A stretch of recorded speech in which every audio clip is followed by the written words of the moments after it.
What's up guys, welcome back to another video, and today we'll be taking a look at the Transformers Reactivate Bumblebee. Now, I am a bit late to this as the Transformers Reactivate was very unfortunately cancelled, which I am so mad about because I was really looking forward to it. It looked really fun. I really like Destiny 2, and from the gameplay footage, it looked like the multiplayer was going to be a lot like that, like not very in your face like some of the Elder Scrolls games are. It's just a like open world thing that everyone can play in, and it looked really fun, but unfortunately it got canceled, so that sucks. But at least we got some really cool toys from it, and my god, the aftermarket prices for this man are insane.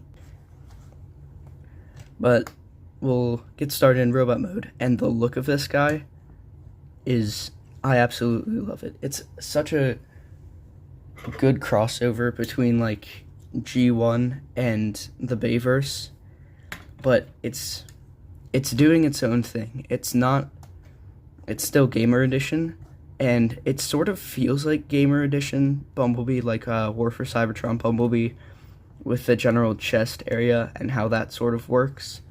But other than that, it's its own thing, and I love it for that. It looks super militaristic. I really love the asymmetrical detailing.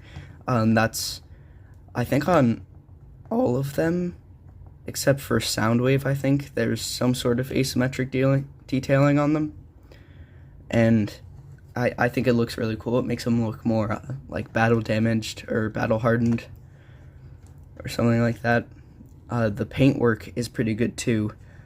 All of this black is painted, and the headlights are picked out. Even the faux headlights here, I think, are really cool. And this Autobot symbol, if it'll focus, is also really nicely painted. I think one of the best painted Autobot symbols that I've seen. And then his head also has this really nice silver on it and this black on here. And the eyes are really interesting because I don't know if they're painted or not. They look sort of light pipey to me, but I cannot tell if they're painted or not. But the way that his face captures the shadows and stuff, I think it looks really cool. And I've seen some people complain about the chin strap, and yeah, the long neck and the chin strap is a little weird looking, but by no means a deal breaker on this guy. His looks are pretty crazy. In terms of back, it's decently clean. The backpack sticks out a little bit, and he has his whole engine on his butt. But they did do the Bumblebee door wing things, which they're really nice here, but I'm not sure if I like it. To me, it's gotten a bit overdone because pretty much every Bumblebee design after Michael Bay has had the door wings, including Rise of the Beasts and Bumblebee, and I don't know, it feels a little overdone to me, but that's just me. I still really like the Bayverse Bumblebee though. In terms of articulation, his head is on a ball joint, and it's a little bit of a setback ball joint, so it can look up really far, can look down into his chest. You get a full 360, a tiny bit of tilt, not really, and then if you want, you can untab this and get him to look up even farther, but that looks kind of weird. His doors or his wings are on that, so you can do whatever you want with those. His arms, they're on this transformation joint, so you can go up really far. His shoulder pads are completely separate from his actual arms, so they can move, and then his arms don't move with the shoulder pad, and they can go out that far. His bicep is on a ball joint, and it's a hair over 90 degrees.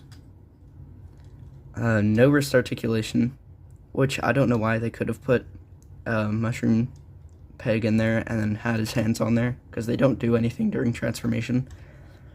So that's kind of disappointing. No waist swivel. He doesn't have a waist swivel, and that's understandable for the transformation. I mean, there's really no way you could have put that in there, so I understand that. And he's still pretty dynamic without it.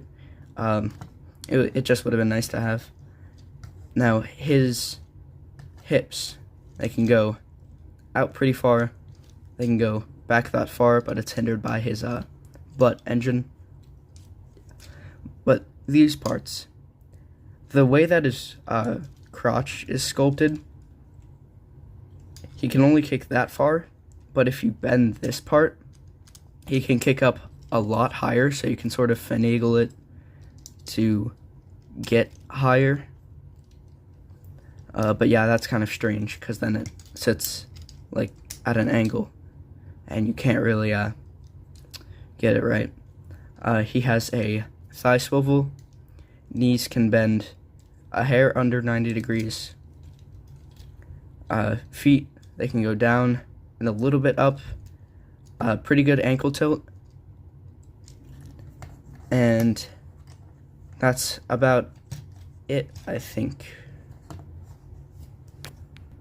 Okay, before we get into transformation, I'd like to talk about how good this weapon storage is, because I guarantee none of you noticed during that articulation segment that his guns are stored inside of the arms. Like, that is so cool. They cut this slot in here for the handle to just boop, slip right into his arms, and they're really solid in there too. And then he has these parts up here that you can plug the guns into, but that's more for vehicle mode. And then obviously he can hold them in his hands, which looks kind of funny because they're just so small. It looks like he's holding a human, like, SMG. Like, it's really tiny, but really funny. Okay, now transformation. So the first thing you want to do, I like to get the arms out of the way, and then you want to pull up on his chest, and then I bring the grill down.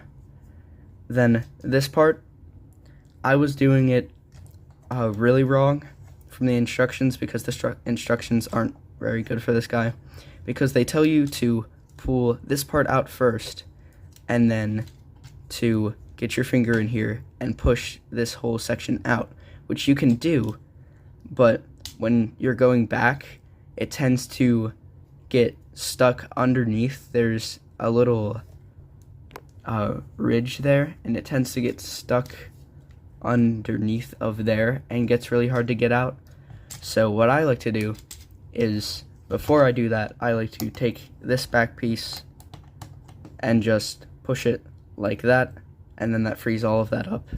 Push that head down, then take all of this out and fold it out. Then take this piece, fold it around. Oh, before you do that, make sure that these tabs are sitting in those ports. Tab that together, take this piece, and this front piece will tab into that grill, and then tab this whole front section, and then you have most of the car done. And now he's in girl walk mode. Then what you want to do is, with this part, I like to take the legs and just fold it around like that, and you want to make sure that that part is flush up against that seam, and then push the engine part in, then untab this, bring that whole strut out, and then take this wheel, fold it around, and that will tab into there. Spin the feet around, fold it in, and then there's a tab right there that'll go into that slot. So just plug that in. Same on the other side.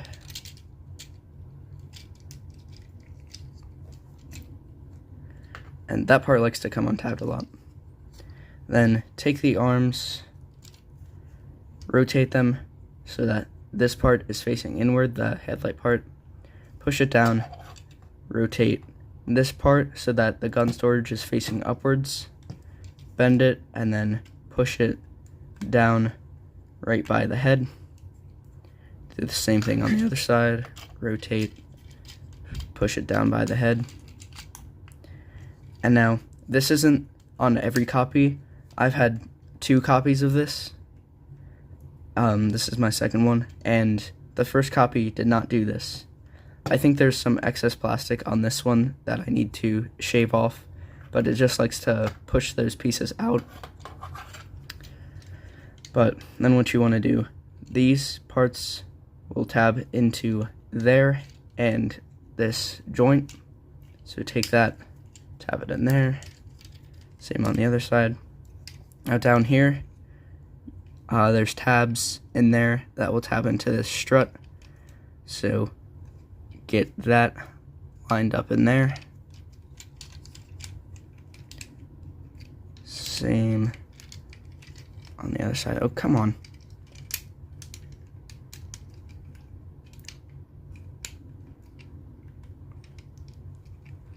There we go. And then take this. This is on a slider. Pull that slider out and then plug that in, and that'll keep these parts secure because that'll tab into there. And then close the doors, and these doors, I've seen this on a lot of copies. These doors sit just slightly higher than they're supposed to, and there's these tabs are supposed to go under there. So what I like to do is just push down on there and then get it up underneath. And then that same thing on the other side. Push that underneath. And then there you have Bumblebee in his off-road dune buggy thing. And this looks really nice. I absolutely love this type of look from Bumblebee.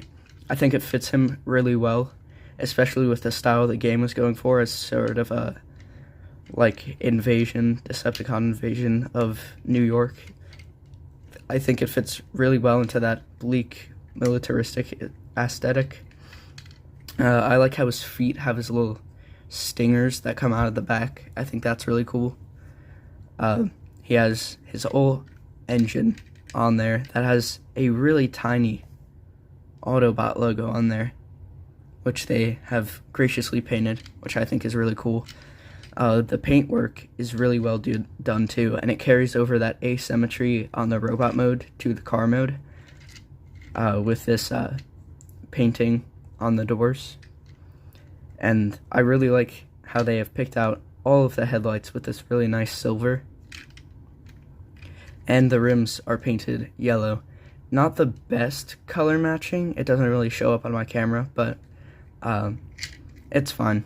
And unfortunately the wheels aren't pinned, they're on that sort of clip system from toys like these from the 2010s, but it rolls pretty well. It does have a little bit of clearance issues, but all of this paint is super durable. You're not going to scratch any of it. So, yeah, he's pretty fun. And his guns can either be kept in his arms during transformation and they fit in there, or you can plug them into what was the sort of shoulders of the robot mode to make this armored up Bumblebee. And I think that looks really cool. I would have loved to see that in the game if it hadn't been canceled. But yeah, overall, just a really cool look for Bumblebee. And this is actually this toy is based on concept art because they didn't actually have the final game models finished when the toys came out. So overall, he didn't differ too much from this design. Just this part was a little, the grill was smaller, there's a little less detail here, and his doors didn't become wings. But other than that, it was pretty much the same as the concept art. Which, could we be getting more Reactivate figures in the concept line? Hasbro, please. But yeah, overall, a really, really nice figure. And I don't have Starscream. I bought this figure separately from the rest of them. But I am tracking them down and trying to get all of them. But people, stop trying to sell them for $100 per figure on eBay. Good lord. But yeah, overall, pretty nice figure. But yep, that's been Transformers Reactivate Bumblebee. Be sure to like and subscribe, and I'll see you in the next video. Bye.